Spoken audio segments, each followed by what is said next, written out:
Hello નમસ્કાર વિદ્યાર્થી મિત્રો, દરેકનું હાર્દિક સ્વાગત છે. પ્રયોગ પોથીની અંદર આપણે પ્રયોગ નંબર 18 જોવાના છીએ. ચેનલ પર નવા મહેમાન છો તો ચેનલના મિત્રો સબસ્ક્રાઇબ કરી લેશો. પ્રયોગ પોથીની અંદર તારીખ જોવા જઈએ તો કે આજની તમારા 18 નંબરના પ્રયોગમાં તમે આજે પ્રયોગ લખી રહ્યા છો તો આજની તારીખ લખી શકો છો. હેતુ તો કે કાચના ત્રિકોણીય પ્રિઝમ વડે થતા પ્રકાશના વક્રીભવનનો અભ્યાસ કરવાનો છે.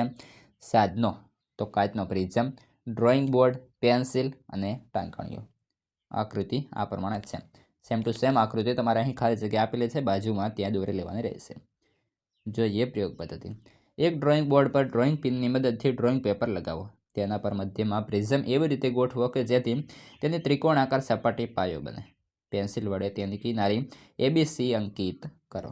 પ્રિઝમની કોઈ એક વક્રીભાવનાકારક સપાટી AB સાથે કોઈ ખૂણો બનાવે તેવી રેખા PE દોરો. આ રેખા PE પર P અને Q સ્થાને ટાંકણીઓ લગાવો. પ્રિઝમની બીજી બાજુ AC તરફથી P અને Q ટાંકણીઓના પ્રતિબિંબ જોઈ R અને S સ્થાને બે ટાંકણીઓ એવી રીતે લગાવો કે જેથી ટાંકણીઓ PQR અને S એક સીધી રેખામાં દેખાય. ટાંકણીઓ અને પ્રિઝમ ઉપાડી લો. ટાંકણીઓના સ્થાન પરથી આકૃતિમાં દર્શાવ્યા મુજબ આપાત કિરણ, વક્રીભૂત કિરણ અને નિર્ગમન કિરણ દોરો. અવલોકન. પ્રિઝમ નિર્ગમન કિરણને આપાત કિરણની દિશા સાથે અમુક ખૂણાઓની દિશામાં વધુ વાંકું વાળે છે. આ ખૂણાને વિચલન કોણ કહે છે, જે આકૃતિમાં D છે. અને વિચલન કોણ એ આપાત કોણ, પ્રિઝમ કોણ અને પ્રિઝમના દ્રવ્યના પ્રકાર પર આધાર રાખે છે. નિર્ણય શું આવે છે? આમ કાચના ત્રિકોણીય પ્રિઝમ વડે થતા પ્રકાશના વક્રીભવનના અભ્યાસ કરી શકાય છે.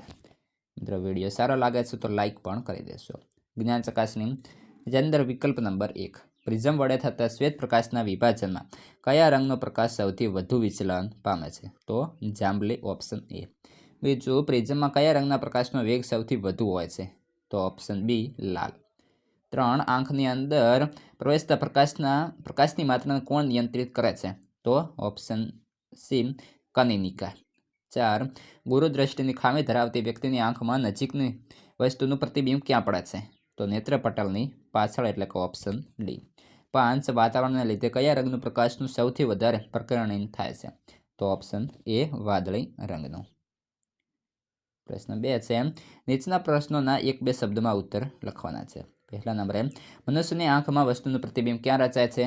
તો નેત્રપટલ પર.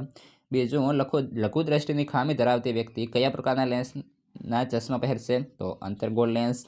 3, વાસ્તવિક સૂર્યાસ્ત અને દેખીતા સૂર્યાસ્ત વચ્ચેનો સમયગાળાનો તફાવત તો કે 2 મિનિટનો હોય છે. મિત્રો આ હતું તમારા સંપૂર્ણ પ્રયોગનું સોલ્યુશન. આગળના હવા પ્રયોગનું સોલ્યુશન આ વિડીયો ડિસ્ક્રિપ્શનમાંથી મળી જશે. આ પ્રયોગ તમારા મિત્રને શેર કરી દેશો.